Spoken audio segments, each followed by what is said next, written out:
Hello friend, आज हम आपके लिए एक टॉपिक लाए हैं जिसका नाम है इलेक्ट्रोलाइट्स। इसमें हम बात करते हैं पोटेशियम के बारे में। ये पोटेशियम एक इलेक्ट्रोलाइट होता है।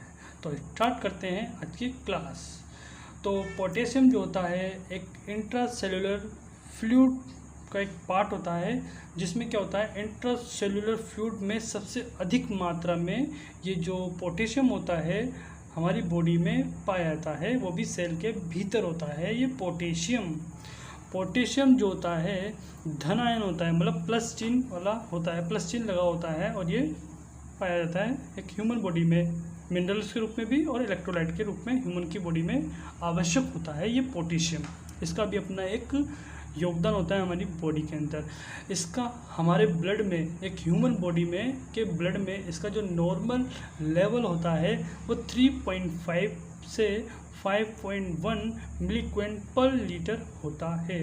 अब हम बात करते हैं पोटेशियम का रोल क्या होता है एक हमारी बॉडी में, मतलब हमारी बॉडी में पोटेशियम का क्या रोल होता है उसके बारे में बात करते हैं। तो इलेक्ट्रोलाइट बैलेंस में पोटेशियम का एक बहुत इम्पोर्टेंट रोल होता है, जिसे आपने पढ़ा होगा, जैसे कि सोडियम पोटेशियम पंप। तो ये क्या करता है, सोडियम पोटेशियम पंप हमारी बॉडी के अंदर इलेक्ट्रोलाइट को मेंटेन करता है। फिर बात करते हैं नर्व फंक्शन में भी अपना इसका योगदान होता है। जैसे सिनेप्स पुट्टिका होती है, उसमें से जो न्यूरो ट्रांसमिट होता है वहाँ पर ये पोटेशियम पाया जाता है, जिसमें नर्व फंक्शन में इसकी हेल्प करता है हमारी बॉडी में। दूसरा है मसल्स, तीसरा है मसल कॉन्ट्रैक्शन। मसल की कॉन्ट्रैक्शन में इसका बहुत ही इंपॉर्टेंट रोल होता है, जो कि मसल्स कॉन्ट्रैक्ट आने में ये पोटेशियम बहुत हमारी हेल्प करता है। सेलुलर फंक्शन का मतलब होता है सेल के फंक्शन कराने के लिए भी यही जिम्मेदार होता है कि ये सेल्स के भीतर प्रेजेंट होता है और सेल को पूरा कोऑर्डिनेट पोटेशियम के द्वारा किया जाता है।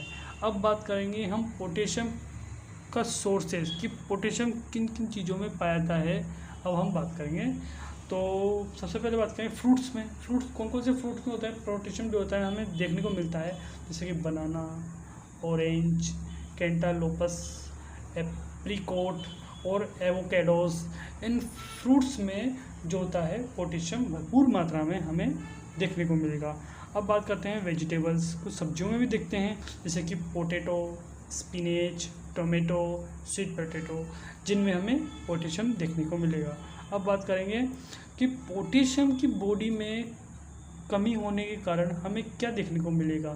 जैसे कि पोटेशियम के इम्बैलेंस के कारण हमें दो चीज़ें देखने को मिलेगी, एक तो हाइपोकैलेमिया और एक हाइपरकैलेमिया।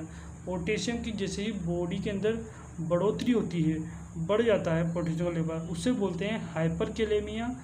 और जैसे ही पोटेशियम का लेवल कम हो जाता है तो उसे बोलते हैं हाइपोकैलेमिया। सबसे पहले हम बात करेंगे हाइपोकैलेमिया के बारे में। मतलब इसका मीन होता है पोटेशियम का जो लेवल होता है हमारे ब्लड सीरम के अंदर इसका लेवल कम हो चुका है, इसीलिए हम क्या बोलते हैं पोटेशियम के लेवल को कम होने को हाइपोकैलेमिया।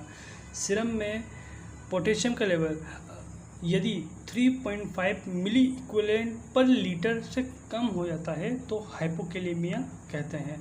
जैसे कि इसका कारण क्या हो सकता है, इनएडिक्वेट पोटेशियम इंटेक। अगर हमारी बॉडी को जितनी रिक्वायरमेंट होती है उतनी न लेकर हम बहुत कम मात्रा में बॉडी में इंटेक करते हैं पोटेशियम को, तो उस समय हमारी बॉडी में पोटेशियम का लेवल कम हो जाता है।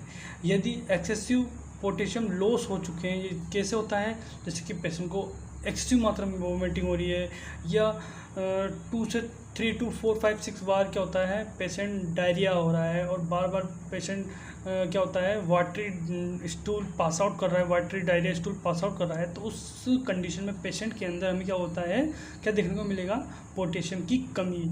और मेडिकल कंडीशन में, जैसे कि मेडिकली कंडीशन में देखो, जैसे कोई डिजीज़ है जिनमें हमें देखने को मिलेगा कि इस पेशेंट में हाइपोकैलेमिया या पोटेशियम का लेवल कम है, जैसे कि कुशिंग सिंड्रोम है और क्रोनिक किडनी फेलियर है, मतलब किडनी फेलियर की डिजीज़ होती है। तो इन कंडीशन या इन डिजीज़ों में हमें भी पोटेशियम का लेवल कम देखने को मिलता है। अब बात करते हैं कि पोटेशियम की कमी होने के कारण कौन से साइन और सिम्टम हमें पेशेंट में देखने को मिलते हैं। तो सबसे पहले बात करेंगे वीकनेस। पेशेंट के अंदर वीकनेस आ जाएगी, कमजोरीपन आ जाएगा पोटेशियम की कमी के कारण, और फटीग होगा। फटीग का यहाँ पे थकावट होता है कि पोटेशियम का लेवल जैसे ही कम होता है पेशेंट के अंदर वीकनेस एंड थकावट जैसी समस्या देखने को मिलेगी, और पेशेंट में मसल का क्रैम्प दिखेगी, मसल में क्रैम्प देखने को मिलेगा, अकड़न दिखने को मिलेगी, स्पाज्म जकड़न देखने को मिलेगी मसल्स के अंदर। एक होता है इरेगुलर हार्ट बीट।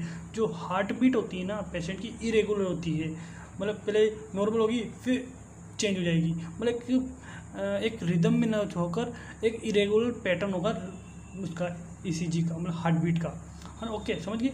अब बात करते हैं नोज़िया वोमिटिंग। पेशेंट में नोज़िया वोमिटिंग भी देखने को मिल सकती है, और इस पोटेशियम का लेवल अगर कम होगा तो जो जीआईटी का जो पार्ट होता है, जीआईटी पार्ट होता है, उसमें जो पेरिस्टाल्टिक मूवमेंट होता है वो कम हो जाता है। जैसे ही पेरिस्टाल्टिक मूवमेंट कम होगा, मसल्स वीकनेस हो गई है, वीक हो गई है, जिसके कारण क्या होता है जो हमारी बोवेल होती है वो उसका मूवमेंट, पेरिस्टाल्टिक मूवमेंट कम हो जाएगा, और कम होने के कारण पेशेंट में कॉन्स्टिपेशन जैसी समस्या देखने को मिलेगी। ओके, और अब बात करते हैं सीवियर केसेस में। हमें कुछ ऐसी कंडीशन में या सीवियर ज़्यादा ही पोटेशियम का लेवल अगर कम हो जाएगा पेशेंट में तो हमें पैरालिसिस भी देखने को मिल सकता है इन पेशेंटों में। अब हम बात करते हैं कि पोटेशियम की कमी के कारण ईसीजी में क्या बदलाव देखने को मिलता है।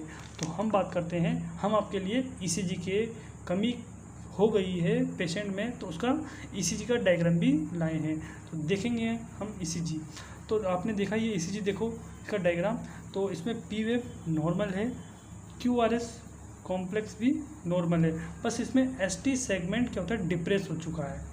ये एसटी सेगमेंट है डिप्रेस हो चुका है, और जो टी वेव है वो इनवर्ड हो चुकी है, मतलब थोड़ा अंदर की ओर हो चुकी है, नीचे की ओर जा चुका है। इनवर्ड, इन मतलब होता है नीचे, इन मतलब अंदर, अंदर की ओर क्या होती है इनवर्ड हो चुकी है। और आप ये देख रहे हो कि यू वेव जो होती है अपीयर हो रही है, मतलब प्रोमिनेंट हो रही है, दिखाई देने लगी है ईसीजी में। तो ये क्या होता है, ये यू वेव एक इम्पोर्टेंट साइन होता है हाइपोकैलेमिया की कंडीशन में। अगर पोटेशियम का लेवल कम है तो हमें इस कंडीशन में हमें यू वेव हमें देखने को मिलेगी। किस कंडीशन में, पोटेशियम की कंडीशन कम होने की कंडीशन में। और पोटेशियम का मैनेजमेंट करने के लिए, उनसे ट्रीटमेंट करने के लिए हमें पेशेंट को, जो पेशेंट हाइपोकैलेमिया वाला पेशेंट है उसे हम पोटेशियम सप्लीमेंट देंगे, या तो पेशेंट को हाईवी के रूट से देंगे या ओरली के रूट से दिया जाएगा, ताकि उसके जो पोटेशियम लेवल जो कम हो रहा है उसको मेंटेन कर सके बॉडी के अकॉर्डिंग। और डाइटरी पैटर्न चेंज करेंगे और वही डाइट देंगे जो कि जिसमें पोटेशियम अधिक मात्रा में मिल सके पेशेंट को, और पोटेशियम का लेवल मेंटेन हो सके। Thank you for watching my video.